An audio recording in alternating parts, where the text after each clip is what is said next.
Hey everybody, before we get started, I just want to remind you this episode brought to you by our patrons like I Got Comics, Qua, and Nestor Flores. If you like what we do and want to see us do more, consider supporting us on Patreon. You can get access to episodes early and lots of other goodies, and it would really help us out. Thanks for your support, everybody. Warning. The following video contains unmarked spoilers for the true name and noble phantasm name for Archer of Shinjuku. If you do not wish to see these spoilers, please watch our redacted version of this video, which is also available on this channel.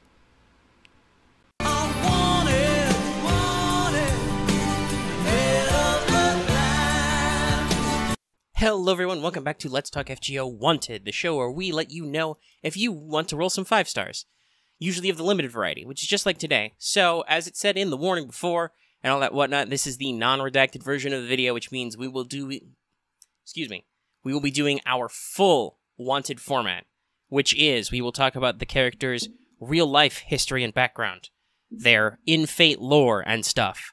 And also, at the end, there will be a mechanics section where I talk about their abilities and skills and stuff, and also their physical rarity. Not their star rarity, but how common their rate-ups are.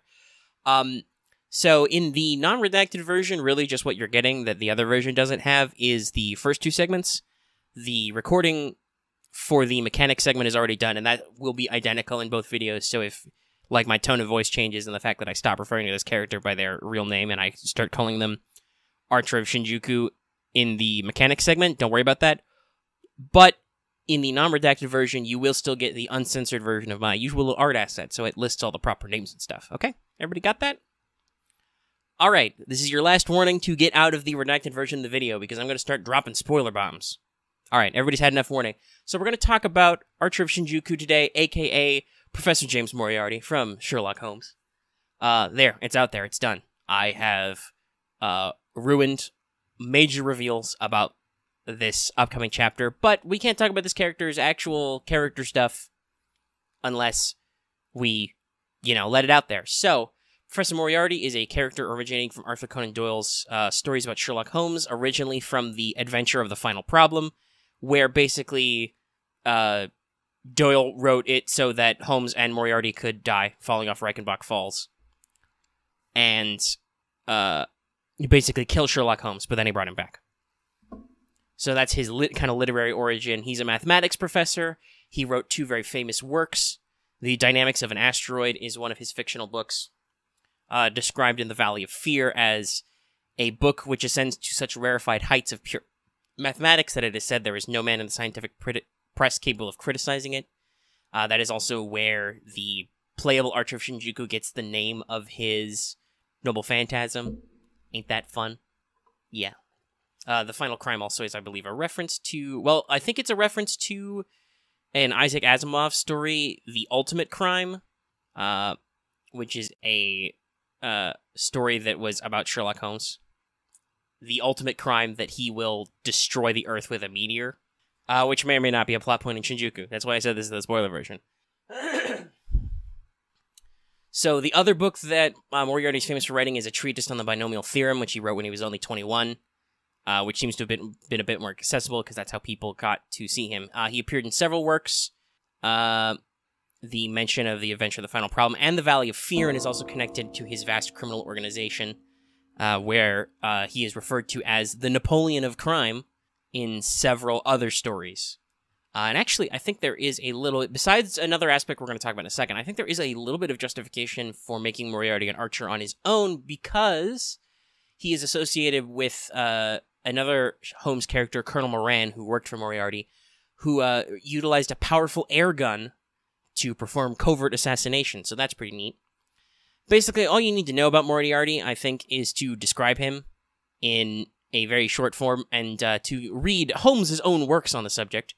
So, let me read from The Adventure of the Final Problem, and describing Moriarty as, he is a man of good birth and excellent education, endowed by nature with a phenomenal mathematical faculty. At the age of 21, he wrote a treatise upon the binomial theorem, which has had a European vogue. On the strength of it, he won the mathematical chair of one of our smaller universities, and had, to all appearances, a most brilliant career before him. But the man had hereditary tendencies of the most diabolical kind. A criminal strain ran in his blood, which, instead of being modified, was increased and rendered infinitely more dangerous by his extraordinary mental powers. Dark rumors gathered round him in the university town, and eventually he was compelled to resign his chair and come down to London. He is the Napoleon of crime, Watson. He is the organizer of half that is evil and nearly all that is undetected in this great city. So yeah, that's all you really need to know about the big Moriarty, in terms of the fiction anyway. It's also important to note that because of weird stuff going on with Shinjuku and the Shinjuku Phantom incident, Moriarty is also fused with a phantom, a heroic spirit who is not strong enough to exist on its own. Specifically, he is fused with the free shooter. My German pronunciation is not great, but I believe it's Der Frischels. I don't know how to do the umlaut. It's German for free shooter, though, which is both a classic Germanic folk legend of a marksman who sells his soul to the devil in exchange for magic bullets, but is also an opera by Carl Maria von Weber, which tells that basic story. So the idea is that for the deal with the devil, you get 6 magic bullets.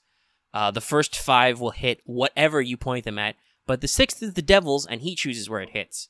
So that is kind of where Moriarty's other archeriness comes in, with his crazy cool weapon stuff that he can use, you know.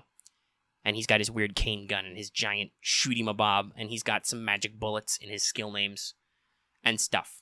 So that's another fusion of that, which is very interesting to do this kind of, like, combination of actual works together to create a more interesting character who is more firmly established in the realm of possibility. So, in terms of where Moriarty stacks up in Fate, so obviously he is both an assistant and an opponent in the Shinjuku chapter. Honestly, that happens a lot, really. We will not comment on necessarily any more issues of the final problem or any other things going on in there, and I will let you read them for yourself. But yeah, he's a big deal in the story chapter, obviously, which serves as kind of his debut. He will also be coming back as a major supporting character in the second summer event. He's on a team with Babbage and Fran, which is super adorable. And also, I presume, because there are future events involving Sherlock Holmes, like the murder at the Kogetsukan and stuff, there's also that real-life event, the escape room event. I assume he is tied into those, even though I don't know the details. And he oscillates back and forth, though obviously, unlike this video, the game kind of plays fast and loose with whether or not they can reveal his name, because technically his true name is still censored by the game. If you have not beaten Epic of Remnant Shinjuku, or at least beaten far enough along in it to reveal his true name, you do have this problem where if you were to say, even if you summoned him on a banner, his true name and proper NP name would not be revealed until such time as you cleared the story appropriately. Also, Moriarty's pretty well known for him being one of Raita's designs. Very dapper and fully fleshed out, shows off a lot of Raita's possible detail work. Also, he has an upcoming costume for Chaldea Boys Collection, which was revealed, and supposedly that event will actually have a story, so I expect he'll be tied in there somewhere with his sweet-ass bartender costume. Alright, so that's about it for all the history and lore and stuff. So we're going to go ahead and jump you into the mechanics. Once again, remember that this segment was recorded earlier and is the same for both versions of the video, but you watching the non-redacted version will be able to see the uncensored asset, so you can look at his name and his NP name and all his skill names. Alright, let's go ahead and move over to Past Me. So, Archer Shinjuku, mechanics. Let's talk about this. So, right away, core stats-wise, attack and HP are both kind of middle of the pack. His HP total, or his attack total, is less than some of your big known hitters, like a Gilgamesh or an Ishtar, but those guys are all AoE.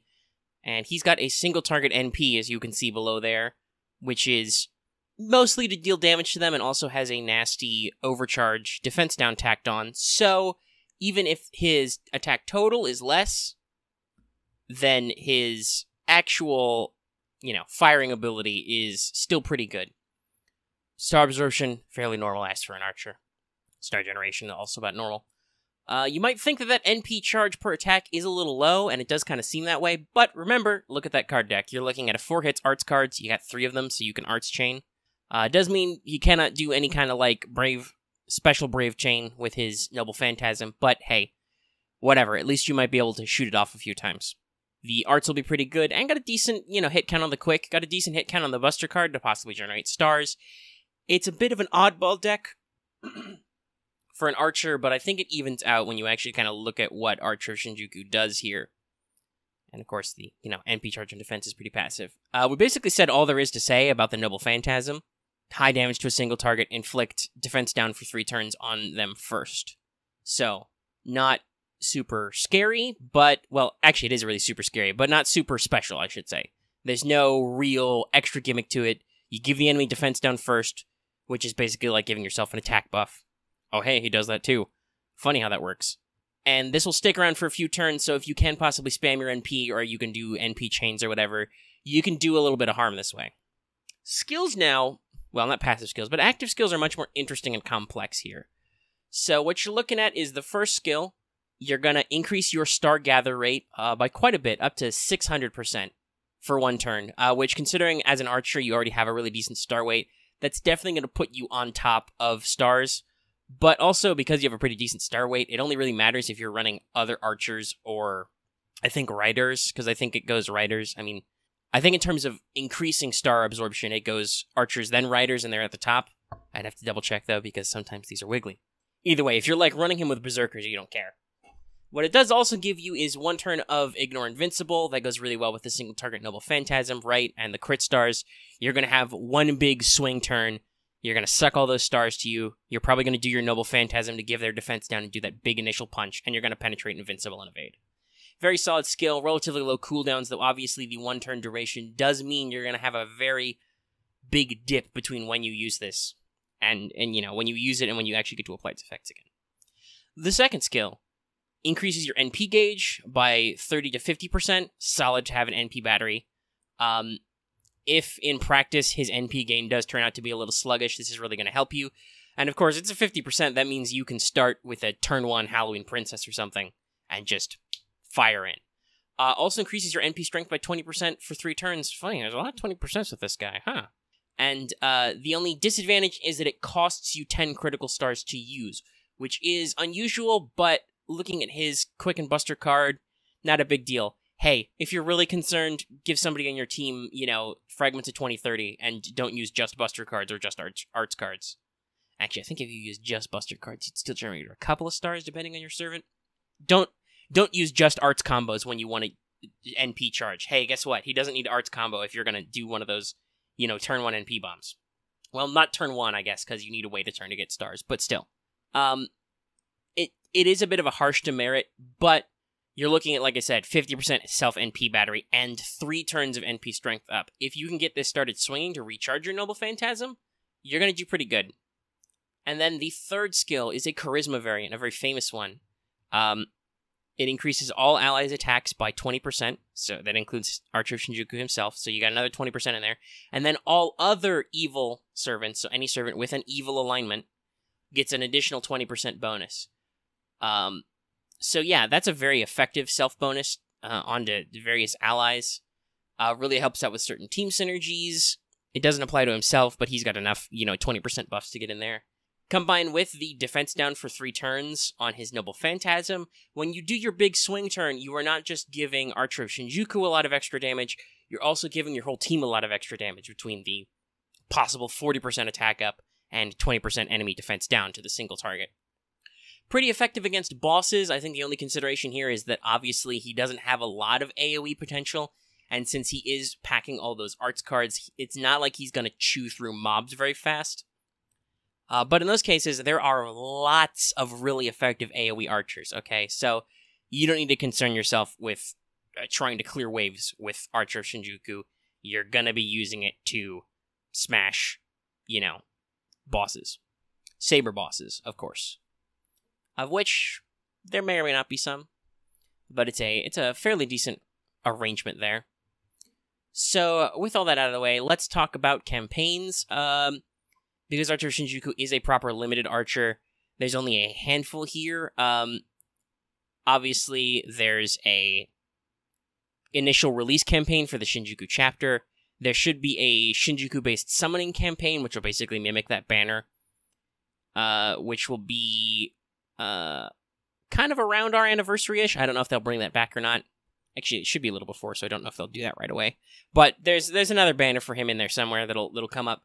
And of course, on the actual 2nd anniversary banner, he should be included in rotating rate-ups through all the various elements. And then in Happy New Year 2018 for Japan, so that'll be 2020? If I'm doing my year math right. He'll be on there. So, not super common, but, you know, theoretically, God forbid, if they ever actually do Epic of Remnant-based banners, he should come back with a decent frequency, you know? And that is basically Wanted Archer Shinjuku. If you want me to talk about craft essences, you know, I mean, so obviously the fact that he has a 50% NP battery, or an up to 50% NP battery, means that, you know, Halloween Princess type stuff is pretty effective. Or more. You might not even go that far. You could even go with lower starting NP and assume that you're going to take a couple turns to get your 10 crit stars. You can also consider just a crit star generator, like throw 20-30 on him, just to make sure you're always generating stars. Though, obviously, other support team members might do so much. For instance, as of the time we are recording this episode, Hans just had his rank up in Japan, and he'll dish out some stars to your team. Super fun. Other than that, I guess just Buster Crit. Or maybe NP gain ones. Oh, I didn't mention it before. I guess I should mention real quick. Passive skills are pretty normal. You get Independent Action A+, so it's a very high rank, increases your crit strength, which emphasizes that Buster Crit potential. And you get a little bit of magic resistance. Team members, you're going to want star generators. It's possible you want a Buster Crit support. Like, I mean, he's only got the between his NP and deck, he's only got the 2 Buster cards, but Archer Shinjuku will work with Merlin, because he'll keep that NP train rolling and generate those stars with his NP. You might want to pair him with an AoE Archer, so you have somebody to sweep waves, so you can get to a boss, depending. And of course, he himself is support for any other evil servants, which you may enjoy, which you can look those up pretty easily. Alright, I think I've said my piece. This was certainly an interesting recording session, and I'll go ahead and let you guys go, and I will tell you that if you like this video, either version, go ahead and give it a like. If you have any comments about this, leave them in the comment section down below, no matter what version of the video it is. And of course, if you're new here and haven't already, please subscribe to our channel. And also, even if you are subscribed, consider hitting the bell for notifications so you always know when we post a video. Also, I think that'll proc like multiple notifications for the fact that one video is redacted and one video is not. Yeah, okay, that's everything. See you guys in Let's Talk FGO, where we'll talk about some 4 stars, and stay tuned for future Wanted videos as I slowly kill myself. Luckily, I think I only have to do this for 1 more, because the other servants they tend to do this with tend to be 4 stars and below after this. Yay. I only have to worry about, is it Caster of the Nightless City, I think? Alright, thanks for your time, everybody. I hope you enjoyed this video, once again, no matter what version you watched. And, I'll see you next time.